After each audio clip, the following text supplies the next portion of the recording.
to the We Like Sportz Podcast. I'm Peyton alongside my co-host Riggs. We have Casey, Drew, and two dudes with sports news coming on soon too as well. Riggs, let me end up taking care of them and inviting them in there before I end up going any further. But in the meantime, let's talk about March Madness, though. Start us off and let me know what you've heard so far about March Madness and if you ended up filling out a bracket or if you've heard any buddies maybe talk about sports bets so far that they've made in March. I'm sure everyone would end up loving to hear it, though. But Riggs, welcome aboard to the We Like Sportz Podcast and take it away. Thanks for having me on the We Like Sportz Podcast, Peyton. My thoughts on March Madness. I personally did not fill out any sort of bracket whatsoever. I know people who have fill out brackets, and I know there's been a lot of people who have been upset over their brackets, but at the same time, they were highly entertained with the games that they have watched. Some of the people I know filled out brackets for fun amongst their coworkers, friends, family, etc. And some of the people I know filled out brackets because, sports betting is legal in Ohio now. So from what I've seen of March Madness, I'm just more ready for the Final Four. I haven't really been paying attention to college basketball as of late. But when it gets down to the Final Four, then, that's when my eyes are really technically glued, because in a situation like that, that's really win or go home. I'd rather lose earlier on in the tournament bracket than lose in the Final Four. I feel like that would hurt a hell of a lot more as a professional athlete, if I can say so, even though I'm not one myself generally. But it's kind of like, I don't know. I can't really think of an analogy to put that. I think I have some in my damn hair. I do. But anyway, yeah, Peyton. Okay, but he's still bringing on the guys with dudes with sports news. Basically today on the We Like Sportz Podcast, I know we're going to be talking about March Madness. We're going to be talking to the dudes with sports news on our podcast today. Check them out. They're going to be here sharing some great stories with us, and I got some stories to tell with them.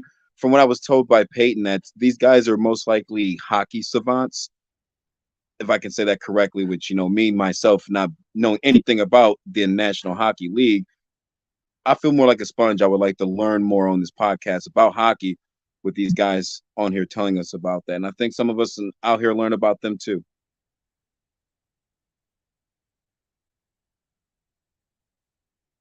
Peyton? Okay, I think he's freezing up over there, or he hasn't sent me a text message to let me know what's going on his end, or unless he's just playing a pretty funny joke on me. But okay, if anyone can still hear me out there when it comes to like sports, if Peyton is still out there, frozen like the Mona Lisa, I guess, or Thanos just using Infinity Stone just to freeze him up for a second. If I can talk about one sports moment to me that's like okay, anyone out there that knows me, I used to skateboard. I didn't play any okay, we got everything going now. Dude, I lagged out somehow. Technical difficulties. How about it, Casey? Welcome aboard. You just missed out on all my technical difficulties. I struggled to get here, but it's like a marathon, and my slow ass couldn't get anywhere. Okay, yeah, I didn't want any dead air, so I was just gonna talk about basically I was going to get into one of my new projects that I'm going to most likely buy. You can call it a sports memorabilia. Long story short, I used to be a skateboarder, and there's this skateboarding competition called King of the Road, where a bunch of pros get together and they do a bunch of crazy stuff involving skateboarding. And Tony Hawk, his team Birdhouse, they won 3 years in a row. And they have a skateboard of the Michael Jordan holding up the Larry O'Brien, and he's holding up the number 3 for his three-peat. And Birdhouse Skateboards came out with that because they won a three-peat. So I was like, okay, well, action sports to, actual organized sports, both things I really like. And that, basically like a memorabilia I'm going to buy myself. Well, I was basically telling the people out there so I wouldn't have to, sit here with dead air on the air.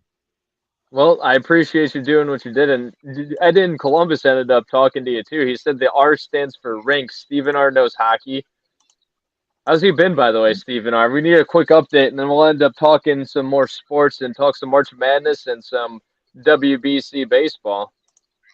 Oh, yeah, that baseball. Yeah, Stephen R. Smith, ever since the Super Bowl and he was drinking with Pat Mahomes, I think he lost his mind once again, and I'm pretty sure I will be hearing from him most likely sometime this week. I'm actually quite worried about the man because, he was in Arizona during the Super Bowl and he was supposed to let me know his whereabouts if he was coming back up here to do the show or spend a couple of nights with me. And I have not seen or heard any scratches from that man. So he'll most likely show up when you least expect it, like a cold. Well, Garrett, welcome aboard. This is my co-host Riggs. He was talking about Stephen R. Smith. That is one of our other co-hosts too. He's similar to Stephen A. Smith, but he's very. I can't even say the words that he necessarily says. Is he coming on, Riggs? I would hope he's coming. Like I said, like when he shows up, he shows up. So he can even knock on my door sometime within this hour on the We Like Sportz podcast. I haven't seen him since February, and I've been sending out messages to him and some of his acquaintances that he likes to talk to, ladies of the night. And they told me once they see Steven, they will have him get a hold of me. And plus, I guess he owes them money. So I don't know. Well, regardless, though, if Stephen R. comes around, he comes around. But, guys, shout out to you guys first. Please check out the website, WeLikeSportsPC.com, at WeLikeSportsPC on Twitter. And moving forward, let's talk about March Madness. Casey, I know we were talking with Garrett and Jalen from Two Dudes with Sports News. They ended up hanging out. We just cross-promoted podcasts. Garrett's alongside with us right now, and I believe Jalen, is he possibly coming around too, Garrett? Yeah, he's on his way. I'm in my Jaguars gear. He wants to get in his Bama gear because we're talking about March Madness, so he's got to get that taken care of real quick. So as someone who has no dog in this fight, I am enjoying my team here. Well, and just to end up going into your social media, do a quick plug. I know if you end up seeing it on the bottom, I could end up popping up your little scroll I did to you guys. Got a shout out for you guys and got your Twitter on there. Hey, and appreciate you're it, on man. all podcasting platforms. Absolutely, man. It was fun doing that though. And where else could people, if they're not watching, where could they find your content for Two Dudes with Sports News? So, like you said, Twitter is the best place to find us. We're at TDSN Pod on Twitter. Thankfully, that's a name that wasn't taken, so it made my life a little bit easier. Finding a name for the show was an absolute nightmare because every sports podcast name is taken. Right, you're absolutely right. Because we're in a crowded area right now is an understatement. But we at TDSN Pod is the best place to find us on Twitter. It's the best place to interact with us. Oh, you got the Bama background like that. What are you doing?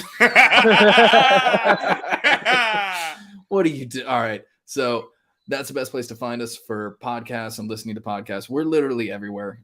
Whenever we post on Twitter, we always post a link tree. So if you have a preferred platform that you listen to, and for some reason we're not on there, which I would find hard to believe, let us know. We'll be on there. It's not that hard. So awesome. We'll do our best to get anywhere you can find us. We try to keep everything 30 to an hour. So sorry if we kind of rushed the episode, but no, it was a blast recording with you guys, man. Yeah, it was really good. Absolutely. Sorry, I got my time. Let's get things. Oh, dude, no problem. Accidents happen. But we still have the ability to talk some March Madness. I know we were starting to, well, I ended up having technical difficulties to start here for the We Like Sportz podcast, and it was happening as I was exiting out yours. So regardless, though, we're still getting to March Madness. Guys, we ended up having a chant during your podcast of FDU. Fairleigh Dickinson. Who would have thought, honestly? They did. It's March Madness. Well, the coach did. The coach knew. That was really bold, honestly. I'd like to say bold. No, but like he was hell bent on the fact like it wasn't bold, but it was like, okay, I knew something that this team has and that they don't, and the fact that it came true. I don't want to say bold. I guess I was trying to say it was more badass. Sorry for getting called out, Drew. He said his team. He told his team in the locker room they had a chance to win, and it made the news. Come on. Peyton, it's like when your people on your softball team, your coach tells you we got a chance to beat them, even though you know you don't got a chance. Right. Well, that also brings it up to like, I don't want to go too far down a rabbit hole here, but like we talked about this in pre-show, kind of what we were talking about, like how Jaguars Twitter can be ruthless. There was someone talking about like, Calvin Ridley betting on games. This will tie back in, I promise. He bet on his team to win. I mean, the coach is betting on his team to win, just not putting money down. I mean, I can't fault the guy for saying that. I mean, you want to hype up your players, you want to get them moving. As if I'm in a locker room, my coach says, "Hey guys, I don't think we're going to win tonight. just go ahead and phone it in. I'm like, I don't want to play for this dude anymore. Exactly. Right, you're just phoning it in. Yeah, I don't. Yeah, exactly. And I apologize. Oh, you're good. Go ahead. I'm sorry. No, I mean, yeah, exactly. Like, because the coach, like he's the heartbeat, the energy of whatever team that you're playing for. That's why he's a coach. He sees things in the game that you do not see because he's not playing, or she. And if the coach doesn't have 100% confidence in his soldiers going into war, then like you said, that's going to kill the energy and the vibe of the whole entire locker room. And I wouldn't want to play for that person anyway. Like I can only go out there and do the best of my abilities. But for you being a coach, you're a support system. And if I don't have your support out there, then what the hell am I doing? Yeah. It's, I'm not out here to, you're right. If my coach doesn't think we can do it, why are we here? Why am I playing for this dude? Let me go find someone else who believes in what we're doing. One of the things that I looked at going into that matchup, I had a suspicion. Well, first of all, I didn't have Purdue getting out of the second round to begin with. When the coach said he saw some things that he knew that his team could come out and beat Purdue at, it was the same thing that a lot of people that really paid attention to Purdue did. Their guard play is not great. They do not have tremendous guard play. And when you're in the NCAA tournament, you need tremendous guard play. You look at the last few champions. Kansas won it last year. They had terrific guards. Mm-hmm. The year before that, Baylor won it. They had 3 guards that could get their own buckets, and they played tremendous defense. One of them is from my area, who was a lottery pick, in Davion Mitchell. Yes, sir. You look at years before. You look at years before. Purdue just had Edey. That was it. And Edey don't even shoot. It's basically like Purdue is like that old school rec ball small league where all you have to do is just give it to the tallest player and hope that he can take it there. Well, you look at last night, they had that couldn't even the average height of 6'3", and they had that 7-footer who couldn't even 0 for 4 in the first. How are you 7'1" and you score on a team that's average height is 6'3"? Whole team should. And that's the thing with Edey. He didn't shoot. All he could do is dominate. So the game plan of the coach was brilliant. Let the 7-footer get his. Nobody else is getting theirs because they can't handle pressure. If you go back and look at that Big Ten Conference Championship, Penn State pressured the heck out of them, and they could not handle it. Penn State was down by 10, I believe, and they came back and cut it down, and they tied it up. They should have won the game. The pressure. That's exactly. The Purdue guards were not good. And if any team, I didn't think FDU was going to be the team to exploit that and expose that. But they did it because their guard play was elite. They kept finding ways, and they never backed down from the 7-footer. Edey, yes, he's 7 foot tall. And the quote, unlike Enzo Amore, former WWE superstar, you can't teach 7 foot. You can't teach that. I was thinking about that.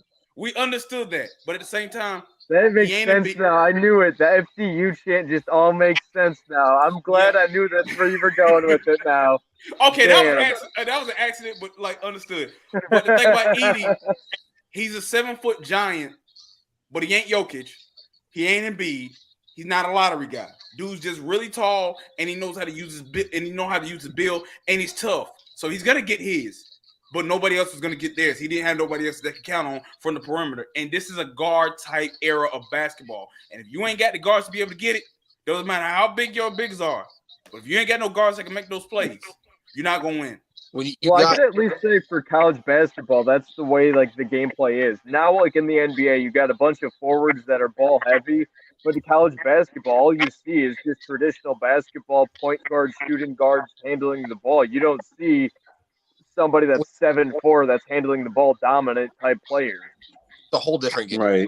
Watch an NBA game after March Madness, you could even say it's the same game you're watching. I mean, like you're not even close. And then like we can connect through with hockey here. But if you watched FDU, they ran like a hockey style. Everyone switches out like 3 minutes in because they press the whole 3 minutes. They go like 10 deep because they just do a whole line change every time media timeout because they press so much. And if the other team, like Purdue, doesn't have solid guys 10 deep, like FDU has confidence in their whole team, they can just do that line. I mean, and they took the risk of fouls. They knew they were going to have to foul Edey, but Edey never capitalized heavy on the free throw line like that. So when I said last night that killed FDU was at number 2 or number 3, he just jacked up. He was like 6 for 30. So I mean, like, he threw him out of the game. He kept him in to start the second half, but he wouldn't pass the ball to end the game. Killed them because they were. Well, Michigan State was playing the same way though. They were terrible from the perimeter when playing Marquette. The only reason they won that game was points in the paint, and that's going to either make it or break it. If they want to go on any type of run, Michigan State, and I don't think they go any further, to be honest. And I'm not sure. Looking at my bracket offhand, I don't think I have them going further anyways. But regardless, if they're shooting outside like they had been like that, there's no way they move on because that's what's going to cost you the game like FDU did, and like you're saying, Casey. Well, you got Jalen got 18 brackets. So I'm sure he got Michigan State. One of them. I did have Michigan State go. I did have Michigan State go far because here's the thing. With Michigan State, you can always believe in Tom Izzo for some reason. You can believe in that he's going far. That's just that's the nature of the game. He's done this for a long time. He knows how to recruit. Now, is this one of his old school vintage squads where he has an elite big that's going to be a lottery pick? No, this is not one. This is not one of them. Tom Izzo has a squad that got a bunch of dogs at every single position. No, like he got. I think it's Trayvon Walker. I forgot his name. Possibly get ridiculed for that, but he got a baller at the guard position. Now we played them in the Alabama played them in the PKI. I always got tremendous respect for Michigan State, and Tom Izzo even mentioned this. We had a shot, but then things started like dwelling down. With Michigan State, when they play against elite shooting teams, that makes it tough for them. But when you're playing against a team that's like their shooting is inconsistent. Marquette likes to play fast. They like to run. They got some shooters, but it's not a great shooting team. So the fact that they wasn't great, it increased my look at saying like, all right, I love Shaka Smart, but that's Tom Izzo. That's H to the Izzo. Recently. So if he even got some dogs on his team, and Michigan State is big and physical, I took Michigan State because of that. Marquette is a solid team. They're fast, and they got a bright future. But if I didn't hear that they had a guy that was going to be like a lottery pick, I wasn't going to pick him over Tom Izzo. Yeah, I agree. I think a team to watch out for those Kansas State. I don't know if you got to watch the Kansas State-Kentucky game from yesterday. That was with Noel at 20 and like 10 assists. Don't forget Keontae Johnson. Noel's the one that ends up throwing it behind his back for every foul shot. Noel. Here's the thing. I knew Noel for a while now. Me and Garrett, we went to Georgia Southern. I was at Georgia Southern when he was at Little Rock. Little Rock was in the same conference as Georgia Southern in basketball. He used to be there. I remember him from his freshman year. He wasn't like what he was now. He got better his sophomore year. Dude plays New York style basketball. Yep. And look, I'm a Georgia boy, but Georgia boys know what basketball means into the state of New York. Like that's a ball state. That is a basketball state, and we got nothing but respect from down here from the South. Don't matter what part you are. I feel like if you're from New York and you play basketball and you're at the next level, you gotta have the game. Marquise Noel is the light-skinned version of Kemba Walker. I saw that his second year in Little Rock. Now, can he lead this team to a national championship? He can lead them to the Final Four because he's not in the South region. I think he can take it. He's a dog. He's not scared. And the way that the scheme of the offense generates, they play fast plays. They get out. They got space. They got shooters. But Marquise Noel is the ultimate playmaker right now. Kansas State can go far, but I been knew how good Marquise Noel was going to be when he left Little Rock. And to be honest, he had a chance to actually go to this could have been his second time being in the NCAA tournament if COVID didn't hit when he was at Little Rock, because he had the best team in the conference that year. And the guy from Kansas was tough too. I can't pronounce his name. The one that won the Player of the Year, he was insane. 25-18, I think he put up. That guy was crazy. It's like I have no idea how to say his name. But you want to talk about a stat sheet guy too. Look at Timmy from Gonzaga. Yeah, that's I was going to mention him too. Last question, I guess, regarding March basketball. But do you think that he ends up transitioning into the NBA pretty well? Because there were talks of him last year. I don't know about well. I don't know about well. He'll be a top 30 pick, but I don't know if he'll transition well. It's going to take him a little bit. I mean, I think he'll be a role player. For sure. He's a six-man by far. Role player. About like a Kelly. He's like a Kelly Olynyk. I don't see Domantas Sabonis in him unless Drew Timme can shoot at an efficient rate. You think about his game. Remember, the NBA is not a back to the basket type of league anymore, and that's pretty much the strength of Drew Timme's game. So, like, I see role player in him. I don't see star. What was it? I can't remember what his name was. There was a guy that I drafted last year that's like kind of 2 years ago from Gonzaga that's a role player. The Cavs just played whoever that he's on a few days ago. Shoot. I can't remember. That's not Rule. No, I can't remember. But he's not a big guy, but he plays a role. You know what I mean? He's in the 10-man lineup. I would say. Was it Kispert? Yeah, it could be. Who did we just play? The Wizards. Yeah, the Wizards. Suggs. Yeah. It was Suggs. Jalen Suggs. Jalen Suggs. No, wait, he was guard. He's talking about big. Kispert, though. Kispert came from Gonzaga a few years ago, and he was pretty big in Gonzaga when they were making the runs, but in the NBA, he's not. And I said Luka Garza from Iowa the last 2 years, and he's in the Pistons, like, G League now. It's like Adam Morrison. I was so bought into the hype of Adam Morrison when he was in college, and I'm like, oh, Gonzaga's going to make it to the finals because this dude has a sweet mustache and a sweet beard. And obviously that didn't work out that way, and he was shit in the NBA afterwards to begin with. You do your mustache like him. I can try. I don't know if my girlfriend will allow that. Beards over mustaches every day. The schools Beards over mustaches every day. Ask Garrett when Ryan Fitzpatrick went up against Gardner Minshew. Hey, Beards always win. Hang on now. You be nice to Minshew, man. That's my guy. I know he's playing for Indiana, but Minshew's my dog. You want to talk about a character, man? He played for another trash organization too, the Eagles. The people that almost won the Super Bowl. Almost. See, now I can actually say it. They got farther than y'all did. Who cares? Hold up. They got farther than we did, Let's hold on too. to NFL just for a bit. Let's hold on to NFL. Let me ask y'all this. Right now, who do y'all got going into the Final Four? Well, Virginia. I had. No, I meant right now. Let me check. Let me check who's in it right now, because I know 3 of my teams are still in it. I had Xavier, who the only thing that worries me is how deep they can play, because y'all talked about Purdue not being deep. Xavier is not a deep team, and they showed that in the first game. So if they start to get who do they play in the first round? First round they played. They barely snuck by. Who'd they sneak by? They snuck by Kennesaw State. Yeah. They snuck by Kennesaw State. They blew out Pitt. They've got to beat Texas, and I've got them beating Texas. Who do I have right now? I have Houston. I know Houston for sure is in there. I had Arizona. They're out. I ended up having. What about UConn? I got scary to me. So I had UConn. Scary to me. I got UConn losing to Gonzaga. So my Final Four is Gonzaga, Houston, Bama, and I had Marquette, but Marquette's gone. And honestly, I got Kansas State. I'm gonna be honest with you. I'm gonna pick Bacon Bits, Arkansas, to beat UConn in this week 16. I'm sorry. I think Musselman, he might take his shirt off again.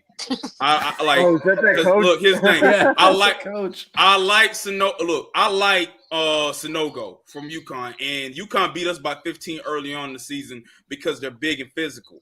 The only thing about it, and they got some guard play, but it's not elite. Arkansas got studs at the guard position with Nick Smith, who's going to be a top 5 pick in this year's draft. He did not score anything in a round of 32.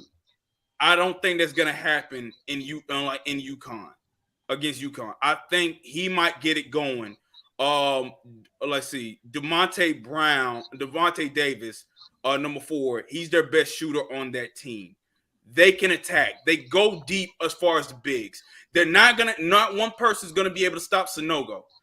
But I'm gonna give Musselman his credit. He's an exceptional coach. He's not the best in the SEC. That resides in Tuscaloosa. but he's an exceptional coach. He can handle his business. I think he's going to have a good game plan going against UConn.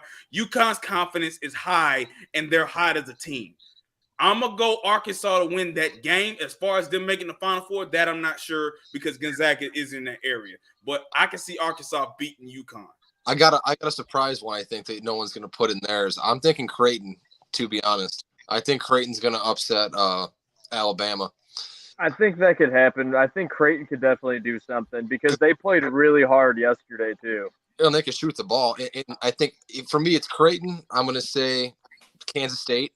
And then the other two, it's hard because you got Arkansas and UConn and Gonzaga and UCLA. I like UCLA, but I like UConn as well. Like all four of those teams, I think if they are on a different bracket, side of the bracket, I think they have a chance. So here's who I got going to the Final Four as of right now. I got Alabama in the South. I'm gonna say Michigan State. I'm gonna say Michigan State. They get it. They beat Kansas State. I'm going to go Gonzaga in the other one. And my last one, believe it or not, I'm going to go Texas. It's hard. That one's those are pretty high seeds, though, or low, depending on which way you look at it. Like I'm going to go Texas. Right? I think Houston, they might slip up. They might slip up before Alabama even comes close to slipping up. I think Alabama's got too much attention around them right now with all that stuff. Actually, it's starting to calm down. I know, but still, I don't know, man. I think, like I said, I'll say Creighton, Kansas State. Let me kind of explain why, like, the attention to Alabama is not really going to affect us a whole lot. It's because we're Alabama. We're hated for just being around. We're hated for being existent. We're hated for being. I could understand that. No. They hate us for a lot of things. They hate softball too. Peyton. They hate us for wheelchair basketball. We dominated. We want wheelchair basketball. And again, this is a shout out for Alabama wheelchair basketball for both men and women's because they both won the national championship. Both men's and women's wheelchair basketball has won 4 out of the last 6 national championships. We dominate there too.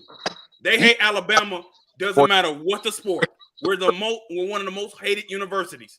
And when it comes to even if you guys played basketball in a pool at a rec league and it was televised,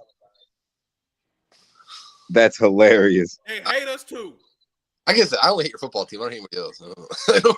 Yeah, that's what I was thinking. I'm like, yeah, Nick Saban football, yeah, of course, but yeah, I didn't think anything else.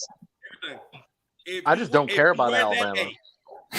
You in New York, like you. Yeah, I just don't care. Yeah, like that's on the basis. Would you rather have somebody hate you or just not care that you existed? Hate me for sure. I'd rather hate. Hate me for sure, because I don't know what it is. I'd rather you hate me than you like me. I can trust you. I can tell you why. I can tell you why you'd rather have people hate you, or at least for me, why I'd rather have people hate me than not. Nobody hates the Jaguars, though, I'd say. Hey, no, well, okay. There's 2 teams that do, and it's the Titans and it's the Colts, and the Texans we don't count. Yeah, clown game for the Colts. Oh my God! Yeah, we don't count the Texans. I had to change the background a little bit. I don't want y'all seeing how horribly messy my office is. But who doesn't have a messy office? Hey, exactly. But the reason why I'd rather have people hate me than not care about me is because at least if they hate me, I know I'm living rent free in their head. Okay, Dylan Brooks. Hey, no. Careful now. Don't insult me like that. Don't insult me like that. You're trying to be bad like Draymond with his quadruple singles. I got a question for Drew real quick. Drew, Jim Boeheim is retiring. He's the last part of an end of an era. What's been some of your greatest and best memories of Jim Boeheim, and how can Syracuse be able to resurrect their program? And Buddy Boeheim too. What's your favorite memories of him? My favorite memory of Buddy Boeheim is actually when he was with the Motor City Cruise and he played the Cleveland Charge down the street from me, and I had a cool moment with him because I was rocking all my Syracuse gear. But Jim Boeheim, I've been to a lot of events and actually met with him and spoken with him a bunch of times because he does a lot of charity work in Syracuse. So he's just a cool guy to meet with. But from a sports standpoint, the Big East tournament, the 6 overtime game, is still to this day the greatest college basketball game I think I've ever seen in my life. That was amazing. I stayed up. I watched You're it telling from me that tip-off. that's just not a commercial? Yeah. I watched it from the tip off to the moment the final horn blew. Obviously the national championship was great. I mean, Syracuse basketball, no one knows Syracuse basketball exists if Jim Boeheim doesn't have the whole thought experiment of the Big East back, 50 years ago, 60 years ago. So the whole Big East basketball experience is why Northeast basketball is televised. I mean, back in the day, schools like Providence, St. John's, Syracuse, Georgetown got no TV time. So the reason the 4-letter network exists is because Big East basketball needed a TV provider. And I would recommend watch the 30 for 30, the Requiem for the Big East. It'll tell you everything you need to know about like the history of Syracuse basketball. I'm not sad that Jim Boeheim's leaving. He's been there for a while. Like Coach, I mean, I'm nostalgic about it. Like it's going to be weird having Syracuse without Boeheim there. My entire life has been the head coach. Weird. It's my entire life plus some. He has been the head coach. Like Duke without Coach K. yeah. Right. But Red Autry has been an assistant at Syracuse.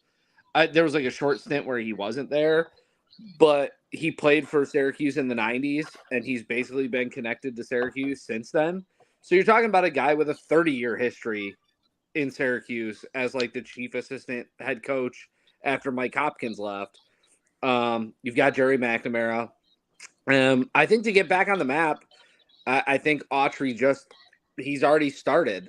He hit the transfer portal immediately and snagged a local kid from Notre Dame. He's a 5-star recruit. So, recruiting's going to be huge, using the transfer portal and maybe occasionally running man-to-man defense because you can't. Y'all are known for the zone. You can't lose games by giving up 17 3-pointers anymore. No. When the zone can't cover 3-pointers and basketball is about shooting threes now, the game passed him by essentially, and he's too stubborn to change. So I'm kind of glad. I wish they'd handled his retirement better, but it's time to move on. It's kind of like a Bobby Bowden Florida State situation in my mind, where it's Bobby was the coach there forever, and they were losing recruits, they were losing everything, and Bobby just was like, I don't know, maybe I'll retire next year, maybe I'll do this, and the university's like, look, we love you, but you're ruining this for all of us. Like, you gotta go. I mean, I think they should give Boeheim his 101 wins back. I mean, they took 101 wins from him for basically NIL stuff. And, those games got played and a team won. There's my Rick Pitino bit right there where I wanted to. In reality, I mean, the teams that they vacated Syracuse's wins didn't get wins credited to them. Yeah, they just took them away. 2 teams were on the court. 1 team won, and those teams were coached by Boeheim. He should have, all his wins. All right, I got a question. Go ahead. The man is 78 years old, Coach Boeheim. I mean, could you see him going till he's 80 or even 90? Like, I thought he was going to drop dead on the court. I thought he almost did against Duke. That one clip where he ripped his jacket off that became like a meme everywhere. Oh, I remember that game. That was a good game. I mean, that's the kind of game where I thought like he was just going to like keel over of a heart attack. I mean, he's an older guy, and he's had a lot of stuff go down.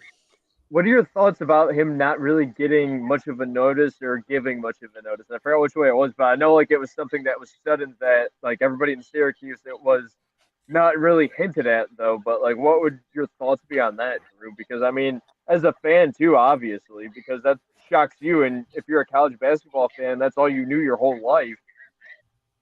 Boeheim got in his own way. He could have had a nice send-off, but that press conference was awful.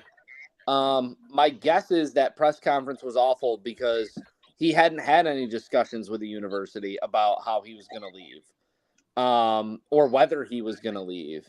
I don't think the university handled it all that well by blasting social media, congratulations to our new head coach, like an hour after the press conference.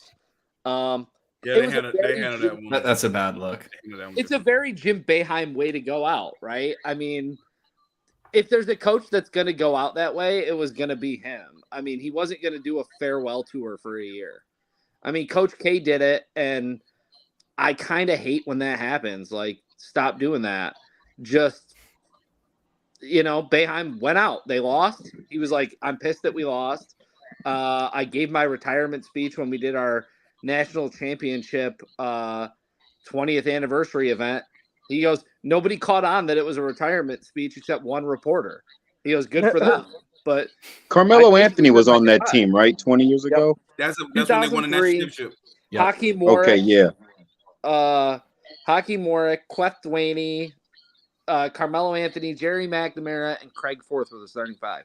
All right. So two questions I really want us to talk about. I'm gonna start with this one. Number one, out of all the teams that lost, doesn't matter which round, who had the worst loss as far as just reputation, future, and potential outcome was going to be affected if they lost early? Who had the worst loss? Oh, Purdue. March Madness? Purdue, for Yes. sure. Purdue.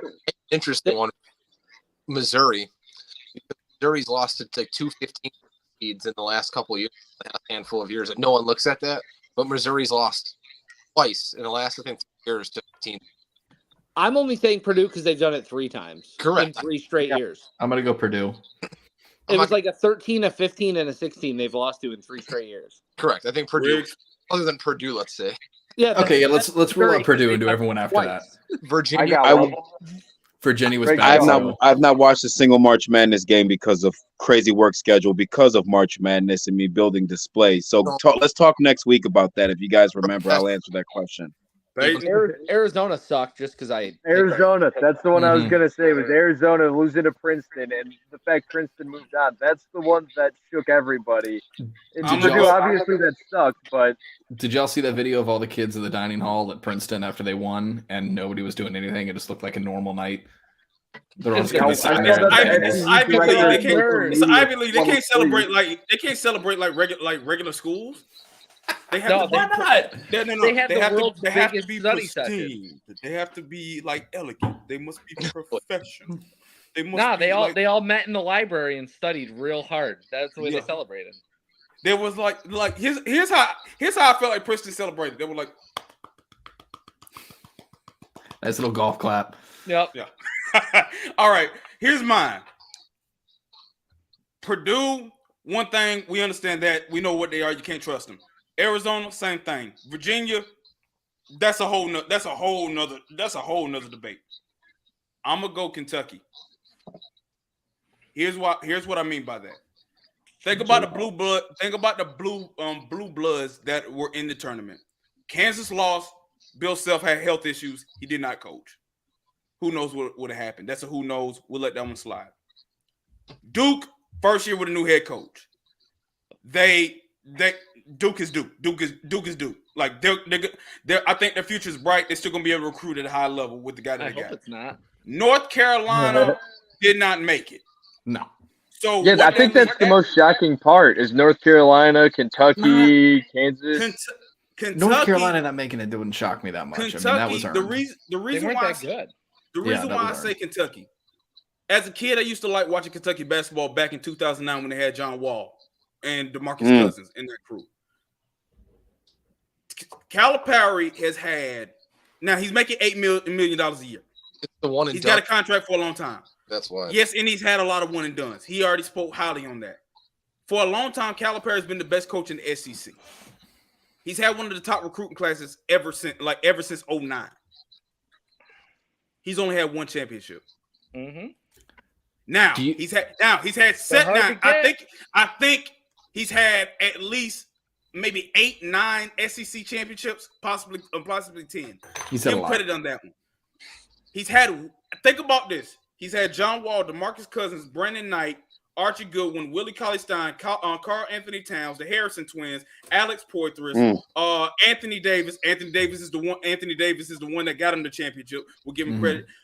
He went into the transfer area. He's had Oscar Tshiebwe. He's had a whole bunch of lists, and it's a really big list. Majority of the star players in the NBA right now. You think about Julius Randle, Kentucky. Devin Booker, Kentucky. Guys are in there. Did Mario Chalmers come out of Kentucky? No, Kansas.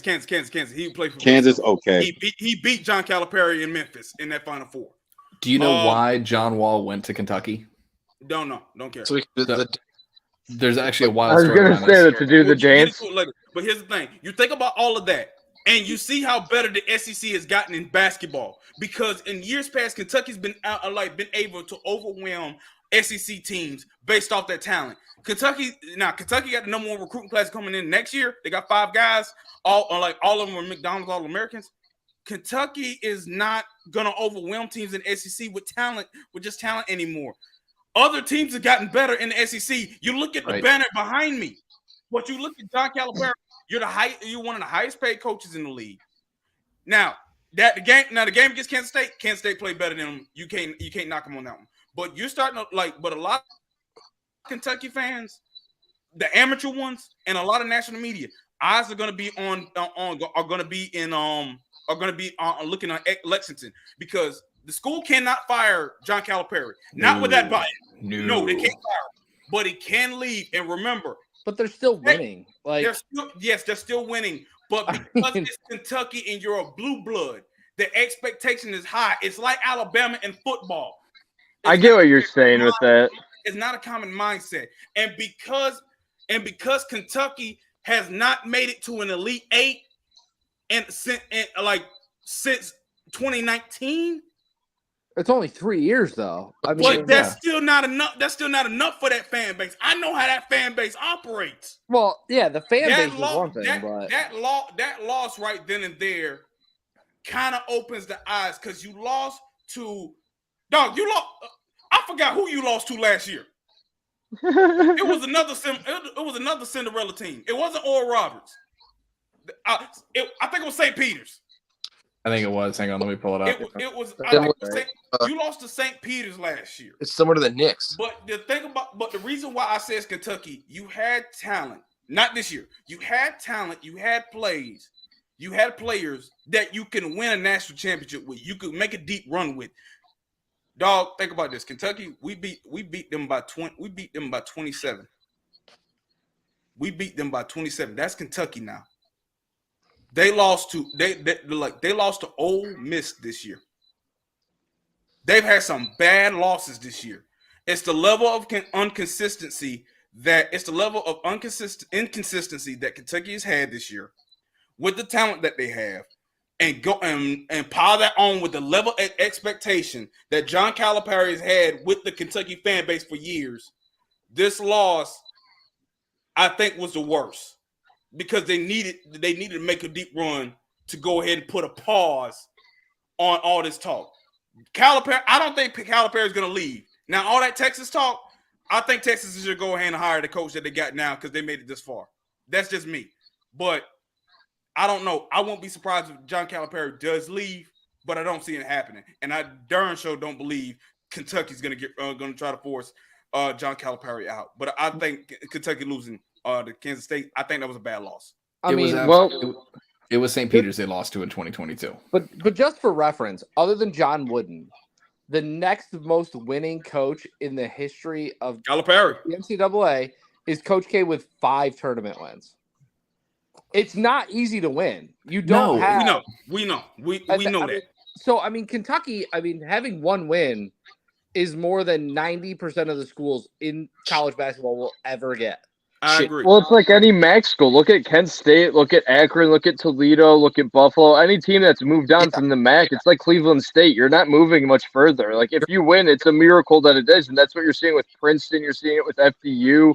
Then, that's a shock. But, if Kent State would have beat, who did they even play in the first round? Indiana, a Big Ten team? Come on, they're not going to win. You're not comparing Kent State to Kentucky. You're comparing Kentucky. That's the thing. That's what I was about to get on to. Go ahead, Casey. All those teams like that. Like, you look at Kent State, you compare them to the MAC teams, FDU, etc. You look at Kentucky, you compare them to the top of the line. You're not comparing them to the 16 seeds or 15 seeds every year. So I get both ends of it. It's like the Knicks. I don't know if you guys saw the Richard Jefferson conversation with the Knicks saying you guys are the reason. You're the problem with the team. You could be good and you'll still be upset. It's like Kentucky, like you're saying, like go so far, but the effort set by that team and their fans is what it sets them up for failure. Because some of those teams that are all good, you have those fan bases that, well, we didn't make the Patriots. We didn't make the Super Bowl this year. Yep. The Buccaneers, same kind entitlement. Yeah, it's there you go. Saying they're but good. That's in all blue bloods. Yeah, that's literally in all blue bloods. You compare it's like the Knicks, the Celtics, Bucks, the Lakers, etc. It's the NBA equivalent of Kentucky, Duke, UNC, teams like that. It's like having LeBron James and having him on the team and expecting him to win, like the Cavaliers. Like when the Cavs had LeBron, you knew you were winning and going to the playoffs. When the Lakers have LeBron, Miami, anybody, you name it, wherever he went to, it's expected. And obviously you get stuck in winning habits. And given the level of talent that Kentucky constantly brings, and knowing that John Calipari is a really great coach, now people are starting to look at, like Calipari said, like he's a great recruiter. He's not a great coach. His offense is like too like old like. It's not seen as to be able to fit the modern game now. To me, in my opinion, I still think John Calipari is the second best coach in the SEC. But like this year's been a tremendous time in the SEC among basketball. But with John Calipari, I think he can still get it. I think he can still get it done. Again, I know I'm Alabama, but I'm also unbiased. I like every team in the SEC except for that other school that's in Alabama. And if I could add one more thing too, shout out to Ed in Columbus. He ended up saying in the comments, the NCAA tournament needs to give automatic berths to regular season and conference champions in like the MAC conferences and conferences similar to that. And they don't need 8 Big Ten schools in the matchups. You don't need that all the time because, I mean, Ohio State didn't make it, and it's a shock. And like for Ohio-based people, I'd say you didn't really have an interest when you filled out a bracket. You just kind of went forward with it because Ohio State, okay, usually in the past, I've been a homer and I filled out that bracket, and that was the year Oral Roberts would end up beating Ohio State. But you have you don't have a dog in the fight at all whatsoever. Also, like there was a big controversy that like Rutgers should have made the tournament over NC State. That's going to happen all the time, though. Yeah. The argument about who's going to make it and who's not. But the college football playoff. Well, the college football playoff, there's 4, right? I mean, it's easy to tell with football, though. If you don't make the field of 64. Yeah, but no matter how much you extend, there's going to be argument. Yep, there's going to be, no matter how many teams there are. And here's the thing. I have no problem with one conference having 8 teams in there. In the early 2000s, the Big East consistently had 8 teams in the NCAA tournament every single year. Why? Because that was the best basketball conference in the country. So now it's like the NBA, right? I mean, the Eastern Conference, Western Conference. Yeah, that makes sense. Matter what. Like if you're in the Bucks, Pistons, it doesn't matter. It's 8 best teams in that conference. And I get it. Doesn't matter. They like the low seeds because there's all the Cinderella story opportunities. But loading it up with teams from lower conferences is going to make that less exciting. I don't want to see, half this tournament full of teams that frankly suck. I want to see the best teams in college basketball playing. But also, it would be like there's 64 teams in there. You're looking at maybe 50 teams that are, the top 50 and then an extra 10, which those 10, if they're conference winners, should be in that top 50 already, in theory. Well, with that, I kind of want the NCAA to expand one more time. I can't find the way it is right now, though. I'd say that's just me. I understand it. That's the stuff that's gotten me, man. But no, that's the stuff that's gotten me. I like to see a lot of more basketball.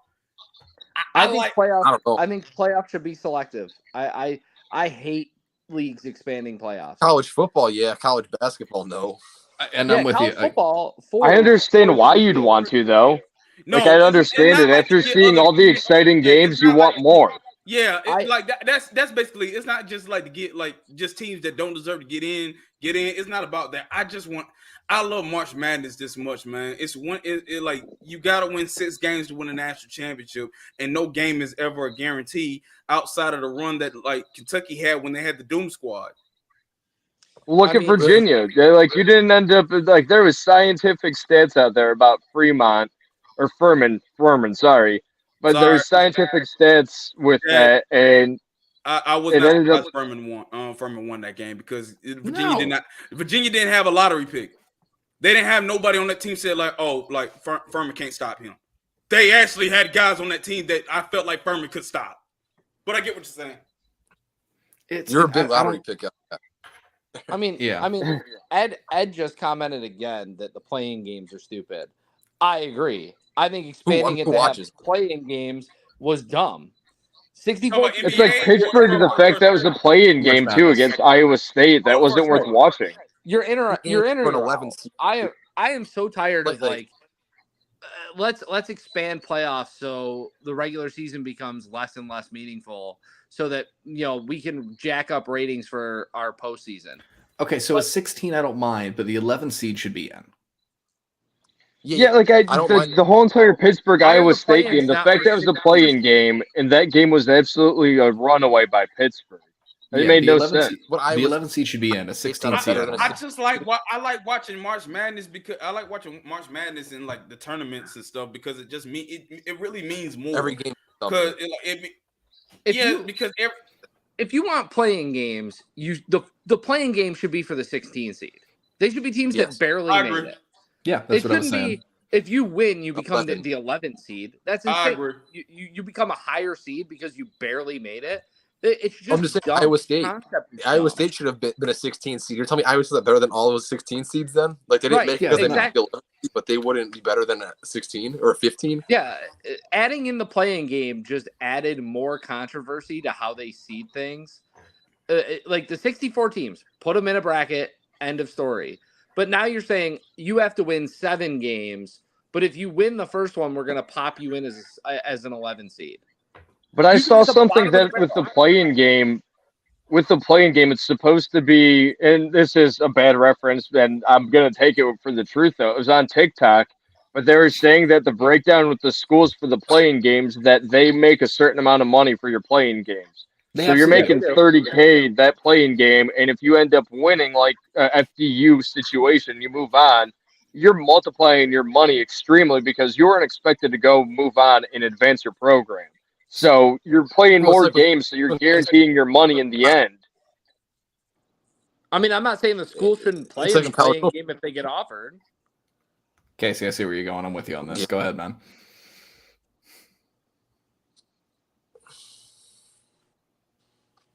So I'm with Casey on this, where it's like, he's saying it's like college football. I agree 100%. Where it's like it's the Bamas, the Floridas, the Oregons, the Ohio States, the Georgias playing the cupcake school that they're paying $750,000 to just come in there and take a loss. And when those dudes come in and win, it's incredible. Yeah. It's so much fun to watch. Like Appalachian State and Michigan, that was one of the best games that you end up seeing early on because you don't expect it. Georgia Southern did it twice. We did it twice. We beat Florida, then we beat Nebraska. 64 teams in the bracket. Yeah.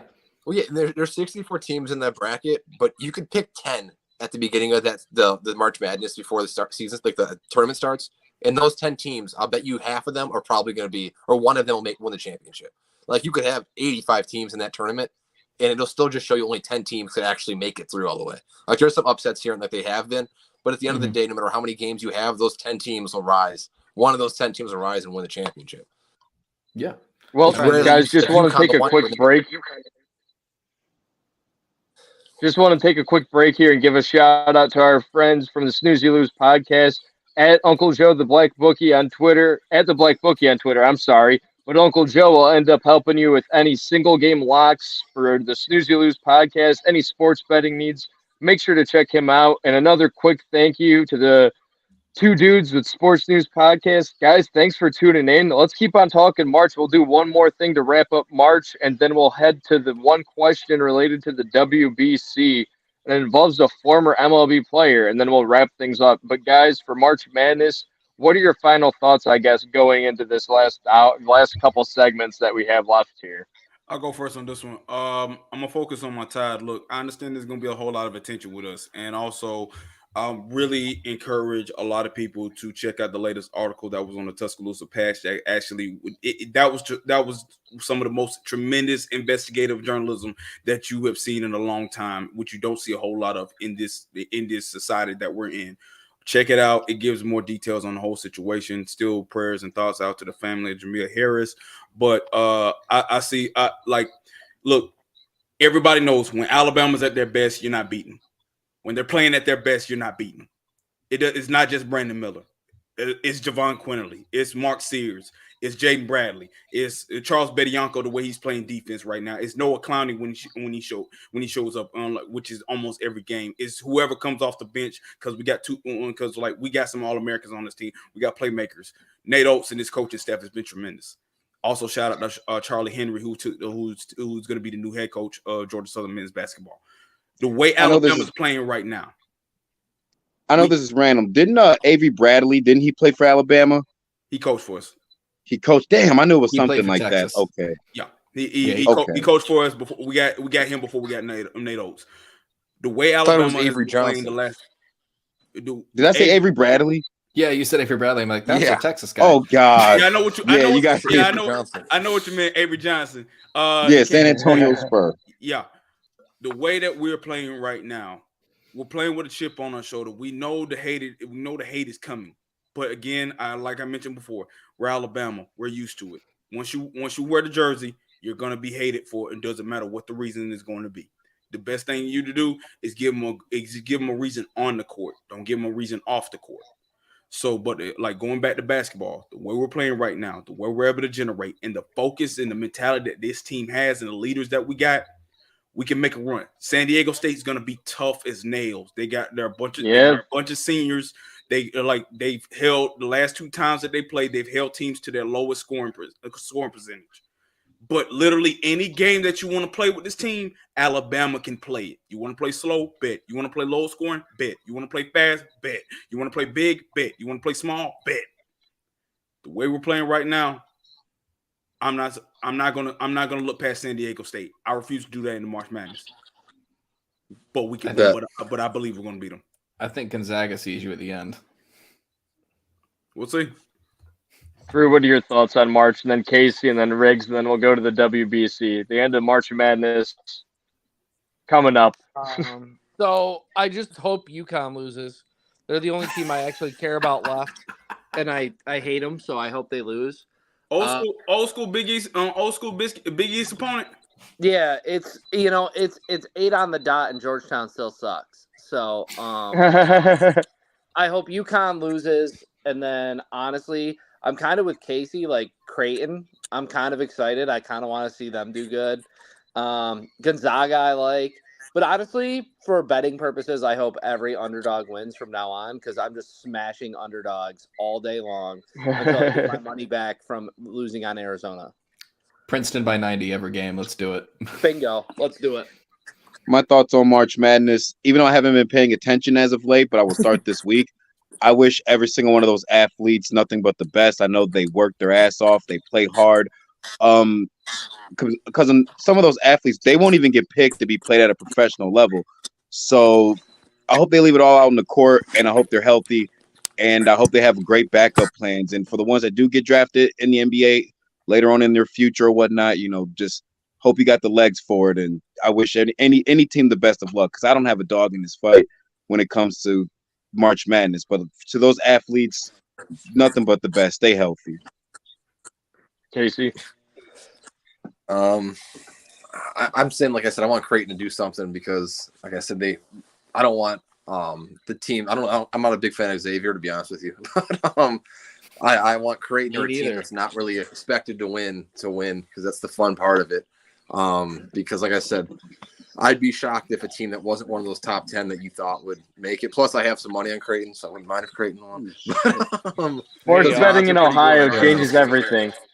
And we don't have it in Georgia yet. We got like prize picks and underdog and stuff like that. So yeah, I was gonna say for people who don't know this, like I live in Orlando, but I'm up visiting my family and friends for like a week and a half. So like I can legally bet in Ohio now. So I'm putting all the bets in while I'm here.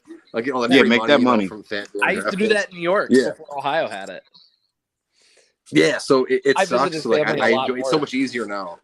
But my first night, I won like $500. So that was there good. You go. But, I was close yesterday on a golf.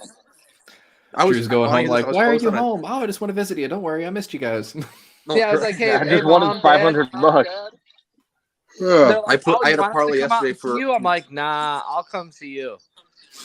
For NASCAR, golf, and Kansas State. And the NASCAR side killed me. So I've never the dumbest parlay ever. I have never bet NASCAR, but I had the golf and Kansas State. Well, guys, last question before we end up heading out. I had my NASCAR shirts on the first few weeks of the podcast. My Rusty Wallace and Bobby Labonte one. Come on. Attaboy. Well, guys, last question. And again, shout out to two dudes with sports news. Guys, give your social media before we end up getting to the last question. It's down there at the bottom, so it's at TDS and Pod on Twitter. That's the best way to find us. We have a Facebook page. It's Two Dudes with Sports News on Facebook. I'm going to be honest, we don't really use it. We have it to have it. Twitter's the best place to interact with us. It's quick, it's easy, it's simple. We always have the show up. We've got a link tree where we have whatever episode we post that week. We try to post once a week. It's there. If you listen to podcasts, whatever platform you have, we're on there. And if we're not, DM us and we'll fix it. That's not that hard. Fair enough. And guys, the question before the question, I guess, Ken Griffey Jr. this past weekend during the WBC said and kind of teased the fact that he might come out of retirement for the 2026 WBC. If that was the case, wouldn't it make sense to go and watch him play one more time? Because I'm kind of intrigued if that is something that'll happen. It's like Jordan coming back to the NBA. You'd do it. I'm not saying Griffey Jr. is the equivalent of Jordan, but you'd still go do it. Yeah, like me and Peyton were talking about this earlier at the gym. Like Ken Griffey at that age, like he's going to be what, like playing designated DH. You know, even if he gets one good hit, it's still good because I get to say, hey, I saw Ken Griffey Jr. play at an AARP age, and he, still got a nice swing to him. I'm so tired of seeing these athletes just like go out in like a smoldering heap of garbage. Like, we all love Ken Griffey. Don't do one more thing that like makes you look bad before you go out. That's why I need Brady to come back for one game. I can't have Dallas hold that over everybody's heads forever. That they're the ones who retired Brady. I can't have that. I need one game. And I hate Dallas. Absolutely. You guys have brought out in me like me exposing how many teams I despise. We're good at that. We're really good at that. Well, the secret is going to come out eventually. Casey, go ahead. Ed in Columbus. Wow, that's a good one. Ed in Columbus said that he saw Peyton Vince's hit home run in 2023. 1990. Wow. He wants to tell you what the Yeah, I think that's the appealing part, though, is Ken Griffey Jr.'s swing, though, I think. And that's why everybody would want to see him play, I think. I think that gut that he has now, he didn't have it back in 1990. So no. Well, he didn't have the gray either. How about they just let him play in like a celebrity slow pitch league so he can hit one out, and then that like Hafner did. Oh, an all-star game. Yeah, we don't. Also, speaking of which, since it's time to go, guys, name a random Indians/Guardians player. We'll do Riggs, Drew, Casey, Jalen, Garrett, then myself. Mine's kind of right now or all time. Any random all time. Got to hear ours first, so you can kind of see the obscureness of some of ours before you do yours. So you probably won't even know the ones. Right.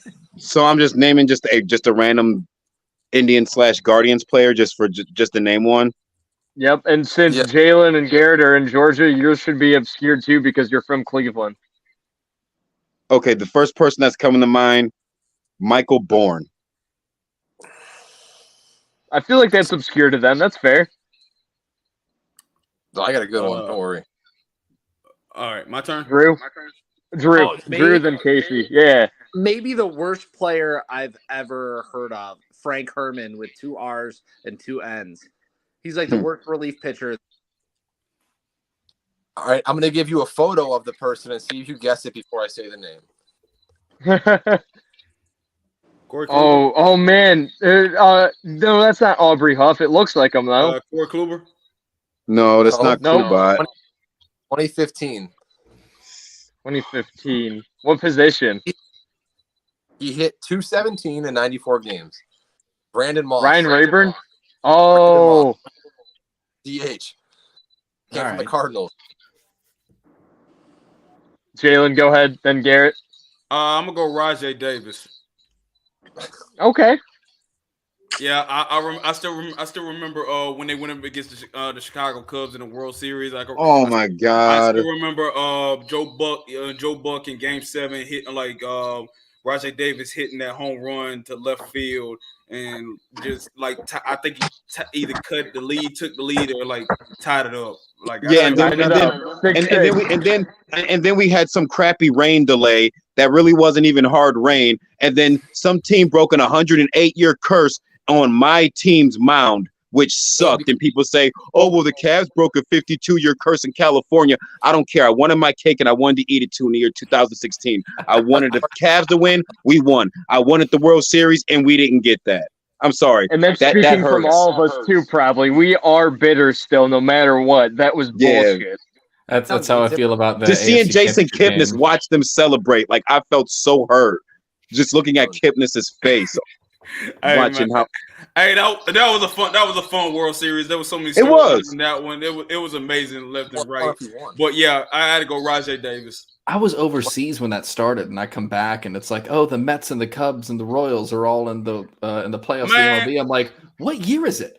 Garrett, I was at Freedom's. You were Freedom's Landing? Yeah, I was at Freedom's. Like I was in the clubhouse where they had 2 TVs. That one TV had the World Series with the Cubs and the Indians, now the Guardians. And on the other one, I was watching opening night with the Cavs and the Celtics.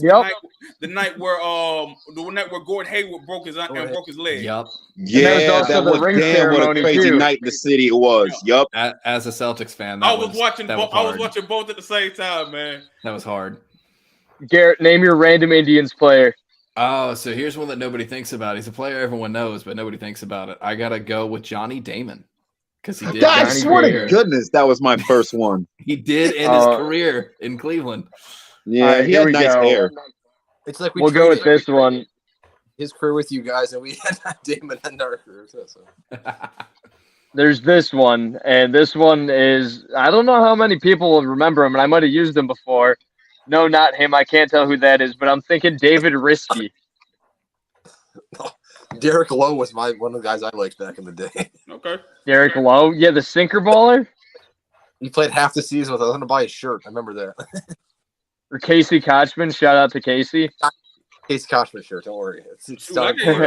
I can even like name a random Cavs player. And I'm talking like go for it. It ain't even have like y'all remember Drew Goodson? Ira Newell? No. What? Anthony Bennett? I know you remember Anthony Bennett, yeah. World be free. World be free.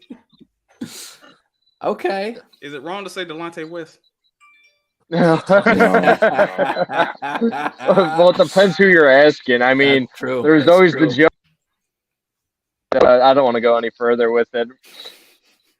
There's always a joke about it, though. And Delonte West, she went west, and I'm not collecting or correlating anything whatsoever, but LeBron, and yeah, he's a parent now, too. And it's very disappointing when you're a parent, I'm sure. But anyways, guys, social media plugs before we head out.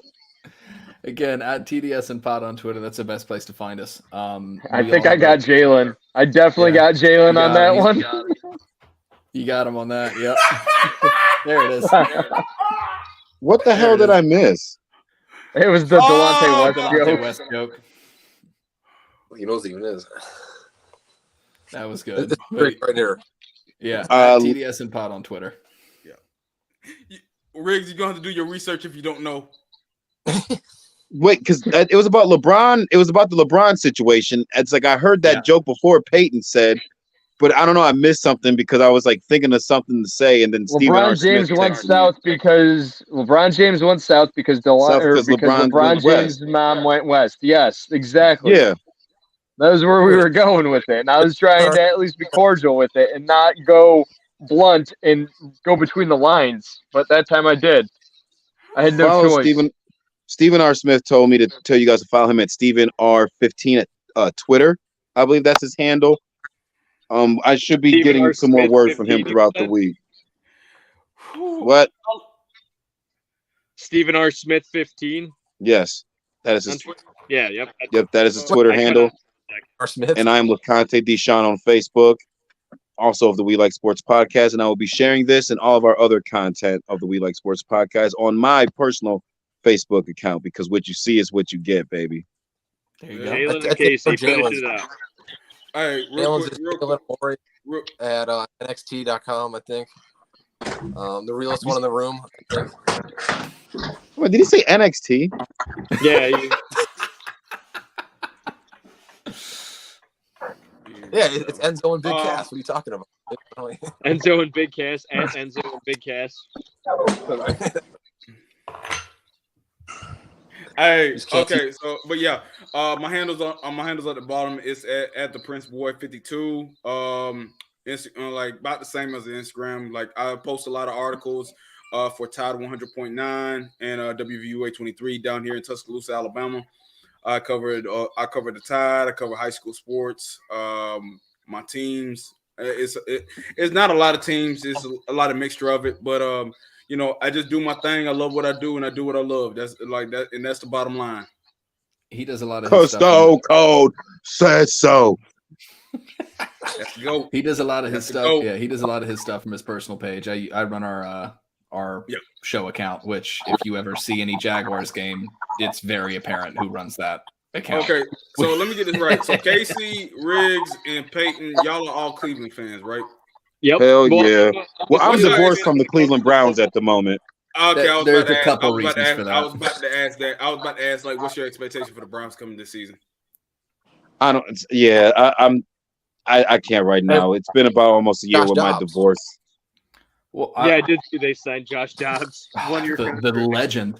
I do want to see one thing though, because no eyebrows. Got it. Peyton, you talked about this at one point before the show, and I know where Jalen's going with this. I kind of want to see what he says. Do you want to get into the Fields and Jones thing, or what do you want to do? Well, actually, we just ended up running out of time here shortly. I don't want to hold anybody too long.